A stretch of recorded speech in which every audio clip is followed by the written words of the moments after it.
Prince William has just approved new royal titles for Duchess Sophie's children, Lady Louise Windsor and James, Earl of Wessex. It's official, it's strategic, and inside Buckingham Palace, it's causing quiet tremors. You're watching Sussex Side Eyes, the channel where we look beyond the palace smiles. Thank you for joining us. And before we dive into tonight's royal revelation, make sure to subscribe, because this story isn't just about titles. It's about power, legacy, and the next generation being drafted into William's new royal order. For 2 decades, Duchess Sophie's children lived far from the spotlight. While William and Harry were dissected by headlines before they could walk, Lady Louise and James were the invisible Windsors, growing up behind high hedges, going to normal schools, and appearing in public only on rare ceremonial days. When Louise was born in 2003, she was eligible to be styled Her Royal Highness, Princess Louise of Wessex. Her younger brother James could have been Prince James. The right was there, written in the 1917 letters patent. But their parents, Prince Edward and Sophie, refused it. They didn't want titles. They wanted normalcy. Sophie once said she wanted her children to know life outside palace gates. At the time, royal watchers applauded the decision, a rare modern move from a couple known for quiet service and zero scandal. For years, that worked. Louise and James became symbols of a grounded, almost ordinary upbringing, a deliberate contrast to the turbulence surrounding other royal branches. But that privacy has now ended. Prince William has intervened. According to senior royal sources, the Prince of Wales personally approved a title elevation for the Edinburgh children. It's not ceremonial, it's structural. The monarchy, slimmed down and struggling to fill its public roles, is being quietly rebuilt, and William is handpicking who steps forward. This decision is not about prestige, it's about manpower. After Harry and Meghan's exit, and Andrew's exile from royal duties, the working royal pool shrank drastically. The palace needs young, disciplined representatives. Louise and James fit that profile perfectly: calm, educated, scandal-free, and publicly trusted. Behind closed doors, the Edinburgh family has become essential. King Charles relies on their discretion. Palace staff call them the stabilizers. And William, the future king, is now elevating them from the background to the front line. Royal insiders describe the move as a quiet reform, not a coronation. By recognizing Louise and James as active royals, William signals the next phase of his strategy: a monarchy led by purpose, not privilege. He's following his grandmother's model: lean, efficient, loyal, but with a sharper, more deliberate edge. Observers note that this decision likely began in private conversations after Queen Elizabeth II's passing. When the crown shifted to Charles, the hierarchy had to reset. Every role, every title, every appearance now serves a function in the long-term survival of the institution. And William, as the operational centre of the monarchy, began reassigning those functions, starting with the most overlooked branch of all, the Edinburghs. Lady Louise, now 20, studies at St Andrews. Yes, the same university where William met Catherine. She's admired for her quiet dignity and her connection to the late Prince Philip, whose passion for carriage driving she continues to honour. James, 17, carries the title Earl of Wessex and is being prepared for ceremonial duties. His composure during the Queen's funeral, walking beside his sister, leading the late Queen's ponies, left an impression far beyond his years. Now, both siblings are being brought in from the margins. William's approval formalizes what insiders call the generational bridge, a gradual passing of visibility meant to stabilize the monarchy's image amid growing public fatigue. For Duchess Sophie, this marks a turning point. Her decades of loyalty, quiet, consistent, scandal-free, are finally acknowledged. Within palace corridors, her relationship with the late Queen is often described as one of trust and genuine affection. That reputation, combined with her children's discretion, made this family the safest bet in a volatile royal climate. Still, this change raises questions. Why now, when public skepticism toward the monarchy is at a high? And will Louise and James embrace the spotlight their parents once refused? Inside Buckingham Palace, sources describe an air of recalibration. The system is shifting, roles are being reassigned, faces are being repositioned. The monarchy is reinventing itself, not through words, but through bloodlines. And William's move is the first major step in defining that new generation. But as one senior courtier whispered, every reform comes with a price. And that may be the real story behind this royal decision. Because this announcement might look like a reward for loyalty, but inside the palace, not everyone is smiling. The tremor has begun, and what happens next could reshape the balance of power within the House of Windsor itself.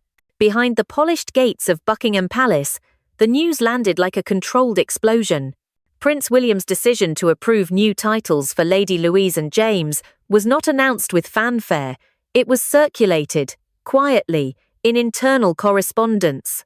But the reaction inside the royal establishment was far from quiet. Several senior courtiers reportedly viewed the move as a bold overreach. William, they said, acted with the confidence of a man already preparing for the throne. It's not the first time the Prince of Wales has taken decisive control of palace strategy. But this time, the implications cut deep, right into the old royal hierarchy. Because with a single signature, William has not only elevated Sophie's children, he's also redrawn the invisible lines of influence inside the monarchy. According to insiders, the Queen Consort, Camilla, was not directly involved in the consultation.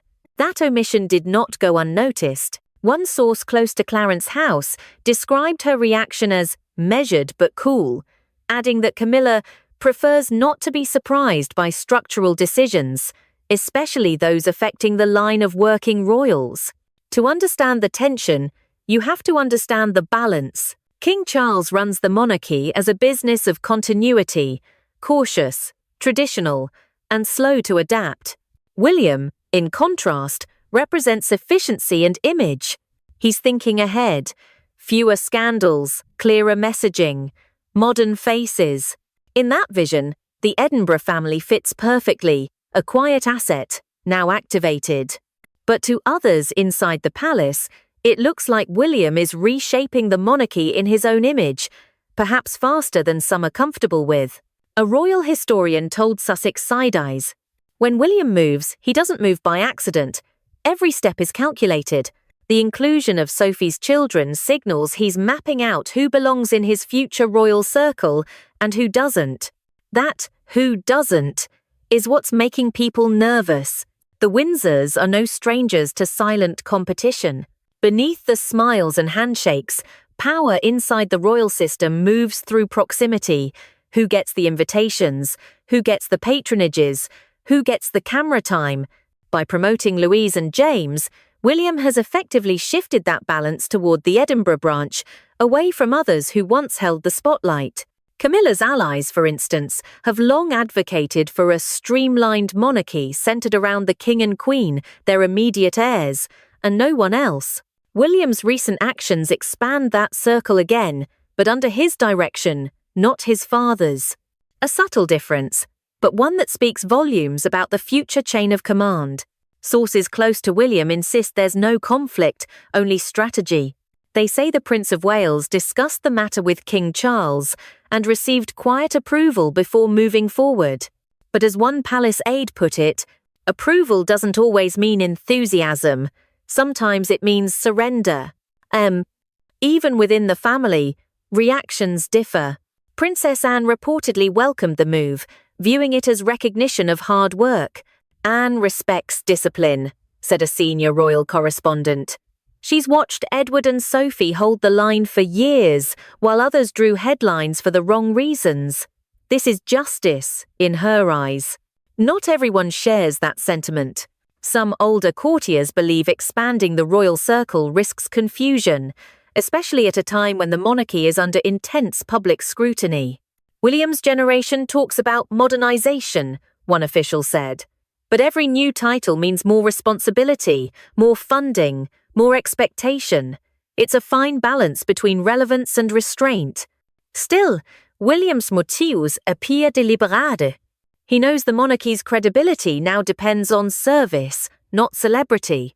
By elevating Louise and James, two figures raised in privacy, educated in normal settings, untainted by controversy, he signals a generational reset, a monarchy that wants to look less like a dynasty of privilege and more like a family of workers. Yet within that ideal, there's a quiet irony.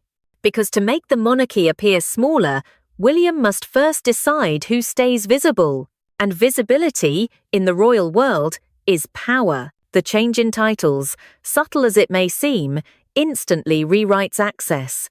Louise and James now stand eligible for more ceremonial appearances, public engagements, and possibly future patronages. Their inclusion changes the lineup of royal representation, who stands on the balcony, who attends state events, who represents the crown abroad. And for some within the royal network, that change is unsettling. It's not that anyone dislikes Sophie or Edward, said a palace insider. It's that every adjustment in hierarchy creates new ripples, new loyalties, new uncertainties. Meanwhile, Duchess Sophie herself continues to play her part with quiet dignity.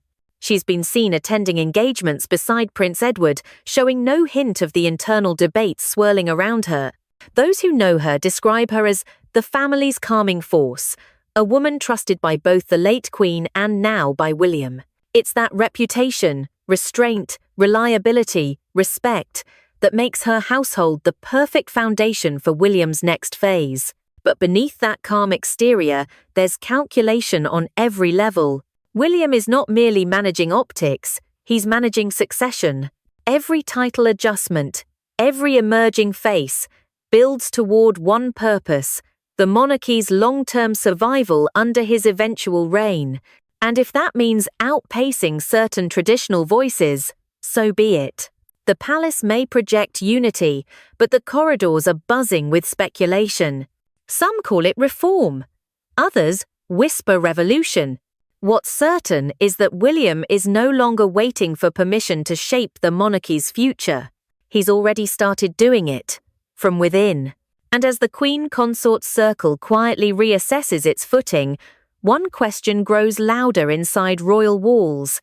If William is already acting like king, then what happens when he finally becomes one?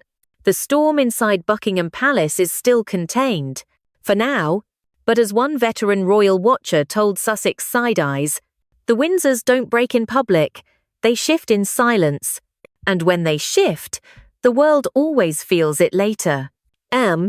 Inside royal circles, she's often called the steady hand. While louder figures made headlines, Duchess Sophie of Edinburgh moved in silence, loyal, precise, and always in control of her image. Now, with Prince William's new order taking shape, Sophie's years of quiet diplomacy are paying off. She was never meant to be a star. When she married Prince Edward in 1999, few imagined she'd become one of the monarchy's most trusted anchors. But over 2 decades later, Sophie has evolved from background figure to internal stabilizer, the quiet ally who understands both the press and the palace. According to sources who have worked closely with her, Sophie learned early that in royal life, visibility doesn't equal influence. She focused instead on credibility. Her calm demeanor, professional background in public relations, and refusal to engage in palace drama earned her a rare kind of respect. Even staffers who have served multiple royal households describe her as approachable but disciplined. And perhaps most importantly, Queen Elizabeth II trusted her. That trust shaped Sophie's path. She wasn't just another daughter-in-law, she became, as one insider put it, almost a second daughter. The Queen admired her restraint, her reliability, and her complete lack of ego. When others brought noise and tension to the family, Sophie brought composure. She was often invited to private weekends at Windsor, She accompanied the Queen on low-profile visits, sometimes even without cameras. And when crises struck, from public scandals to health worries, Sophie was one of the few family members who could be counted on to appear calm, compassionate, and capable. That relationship changed everything. It gave Sophie access not just to the Queen's time, but to her perspective. She learned firsthand how the monarchy manages survival, through patience, not panic. And those lessons are exactly what Prince William values now. According to royal aides, William's respect for Sophie runs deep. He's watched her maintain grace through 2 decades of shifting royal politics. Unlike others, she has never spoken out of turn, never fueled headlines, and never allowed personal ambition to overshadow duty. To William, Sophie represents the kind of royal he wants to multiply: loyal, steady, professional. That's why his recent decision to elevate her children's titles carries more meaning than public ceremony. It's a gesture of acknowledgement, a recognition of years of work done without applause. A senior palace staffer told Sussex Side Eyes, "William doesn't forget loyalty. Sophie was there in some of the monarchy's hardest years, when headlines were brutal, when morale was low, when unity was fragile. This is his way of saying, your family matters to the future." Behind the scenes, Sophie's influence has grown steadily. She and Edward, now the Duke and Duchess of Edinburgh, have taken on dozens of engagements quietly vacated by Prince Andrew, Harry, and Meghan. They rarely draw controversy, yet their workload has doubled. Every appearance is carefully calibrated, understated, professional, never grandstanding. This reliability has made them the royal family's invisible backbone. And now, through their children, that reliability is being institutionalized. Observers note that Sophie's communication skills, sharpened from her early career in PR, are invaluable. She knows how to manage tone, how to read public sentiment, how to avoid the pitfalls that have hurt others. She has taught her children the same: to smile without spectacle, to appear without performance. For a monarchy increasingly judged by optics, that skill is survival. Even her relationship with Catherine, Princess of Wales, has strengthened in recent years. The two share similar priorities: family, discretion, professionalism. Sources describe them as in quiet coordination, working toward a version of the royal family that feels more relatable, less distant. Together, they represent William's modern vision: female strength without noise. But inside Buckingham Palace, not everyone welcomes Sophie's growing influence. Certain traditional courtiers, those loyal to older hierarchies, reportedly view her rise with suspicion. "She's not dramatic enough to fear," one observer noted, "but she's competent enough to threaten." That competence is exactly why William values her. Because as the monarchy modernizes, he needs more than titles. He needs structure. He needs people who understand the long game, who can move quietly and precisely, who know when to speak and when to disappear. And Sophie, trained by experience and trusted by history, fits that role perfectly. The symbolism is unmistakable. The Duke and Duchess of Edinburgh, titles once carried by Prince Philip and Queen Elizabeth, are now the example of stability in a family that has seen fracture after fracture. Their children, Lady Louise and James, are not simply beneficiaries of new titles. They are, in William's eyes, the next generation of steadiness. Royal watchers point out how carefully Sophie has prepared them for this shift. Louise, now at university, has kept her life free of tabloid noise, a rarity for her generation. James, still in school, has shown maturity beyond his years in public appearances. Both children are considered the anti-drama royals, a quality increasingly rare in the Windsor lineup.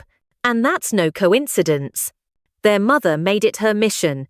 From childhood, Sophie shielded them, taught them restraint, and quietly prepared them for the world that might one day call them forward. Now, that day has arrived. But with new visibility comes new risk. The moment their names appeared in the updated Royal Register, the tabloid machinery began turning. Every outfit, Every expression, every friendship will now be scrutinized. Sophie knows this, and she's bracing for it. According to a close friend, she understands the trade-off. William's decision is an honor, but it's also a spotlight. Sophie's protective instinct will never fade. She'll be the buffer, just as she's always been. Inside the palace, some call her the monarchy's quiet reformer. Not because she changes policies, but because she changes tone. Her influence is subtle, yet visible everywhere, in how younger royals are trained, how engagements are handled, how crises are diffused. The Queen once said that calmness is the crown's greatest strength. Today, that calmness has a face: Sophie, Duchess of Edinburgh.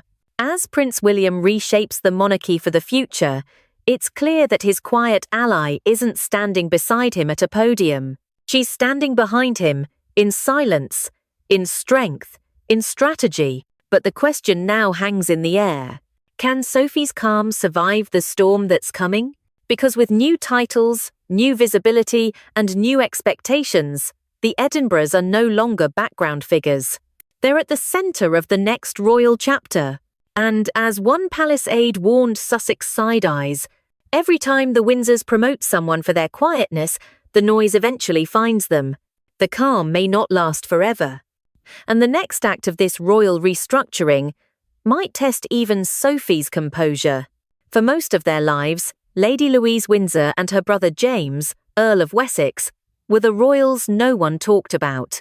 No headlines, no scandals, no photo spreads. They were the invisible branch of the Windsor family, polite, private, protected, but those quiet years are over.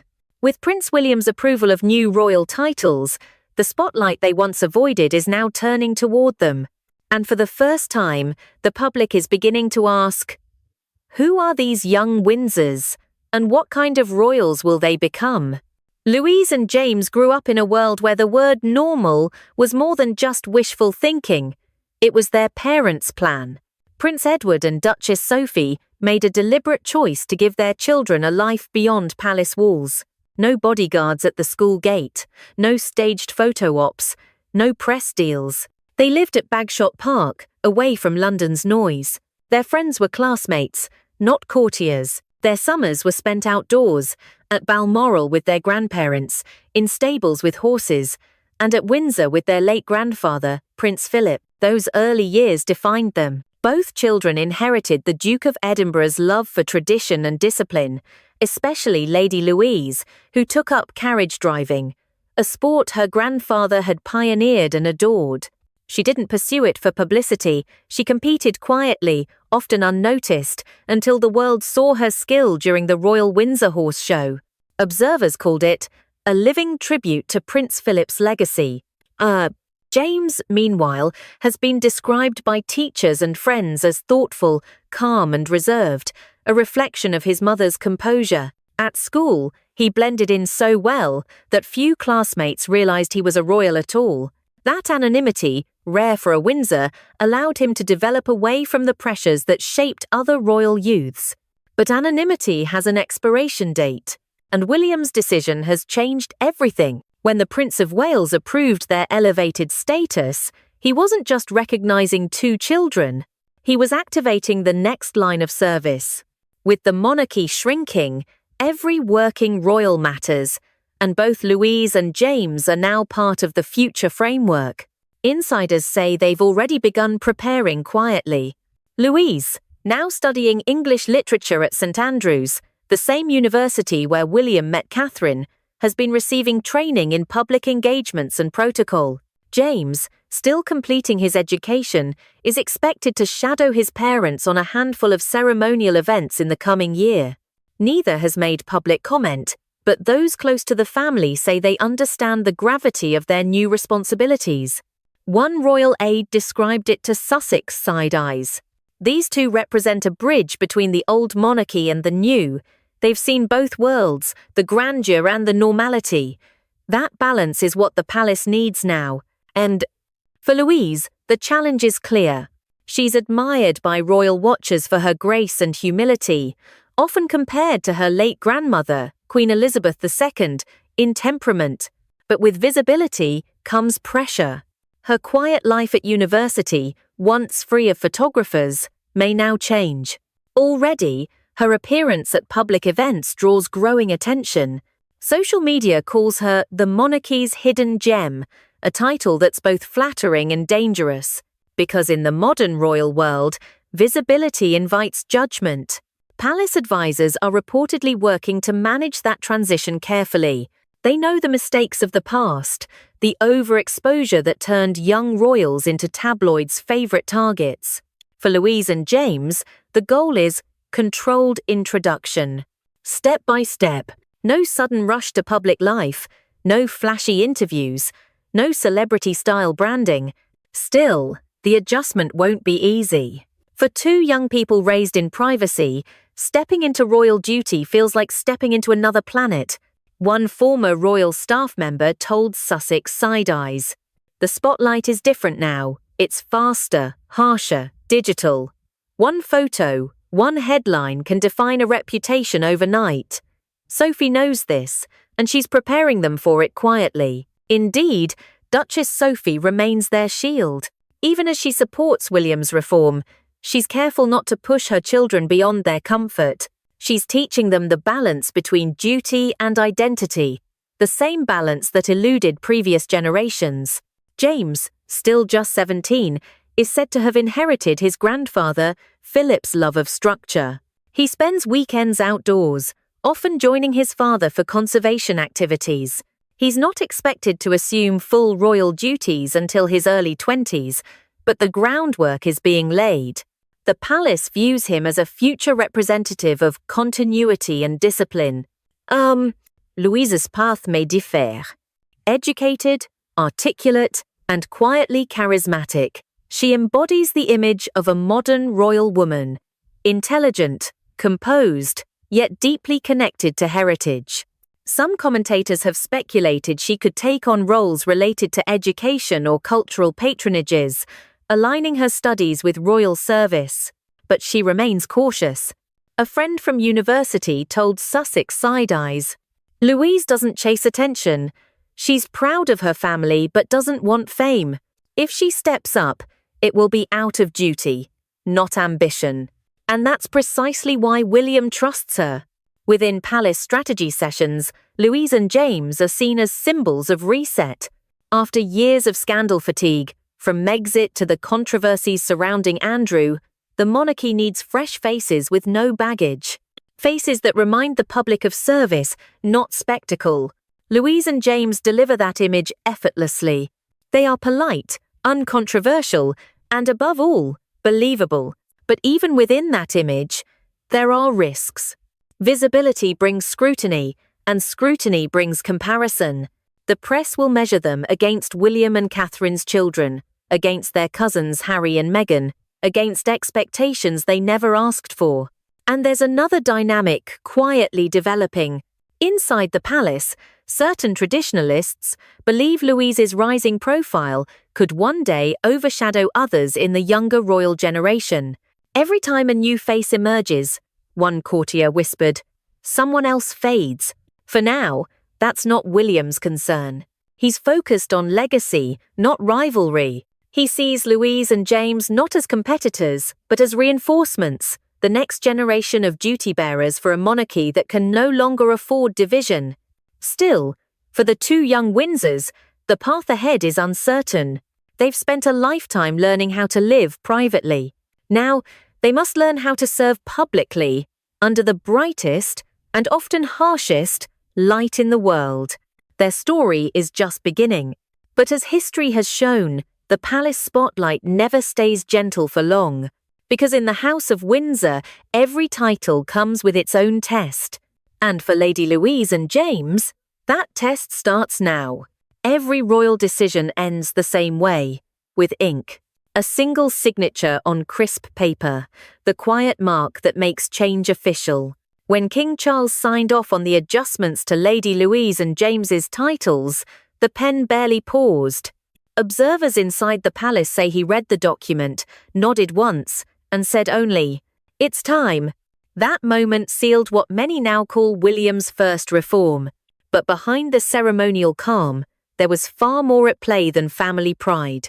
King Charles's reign has been defined by transition, managing the monarchy between tradition and survival. After Queen Elizabeth II's death, the family's internal map shifted. Charles ascended, Camilla became queen, William became the heir apparent, and suddenly, the future of the institution was not guaranteed by history alone. The monarchy needed continuity. It needed structure. It needed young names the public could trust. And so, as royal analysts tell Sussex side eyes, William and Charles began what insiders quietly call the succession realignment. And every household, every working royal, every title was reviewed. The goal? Strengthen the monarchy's image while reducing its risk. In that calculation, the Edinburgh family, Edward, Sophie, Louise, and James, emerged as the safest bet. No drama, no leaks, no scandals, just loyalty, service, and a family that embodied the old Windsor stability. Charles's signature didn't just confirm new titles, it confirmed a new direction, a monarchy run like a legacy project, where every appointment preserves the brand, every engagement builds trust, and every face on the balcony tells a story of resilience. It was the same formula the late Queen used, only now rewritten for a faster, louder world. There's another name whispered whenever this reform is discussed: Elizabeth. Even gone, the late Queen's presence still lingers in every royal decision. Palace staff still refer to what Her Majesty would have wanted, as if her shadow signs each document before the ink dries. For Sophie's family, that influence is deeply personal. Queen Elizabeth's bond with Sophie was unlike any other in the family. They spoke regularly, shared private lunches, and often rode together at Windsor. It was Elizabeth who once said, "Sophie understands the quiet work." When insiders believe the late Queen had long envisioned a future where the Edinburgh children would eventually serve the crown.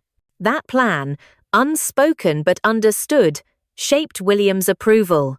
As one royal historian explained to Sussex side eyes, "You can see Elizabeth's hand even now. She prepared Edward's family as the monarchy's reserve, loyal, ready, and steady. That reserve has now been activated." From the outside, the British monarchy looks unchanged: crowns, ceremonies, processions. But inside, it's being re-engineered. Fewer working royals, more targeted appearances, a focus on duty, not drama.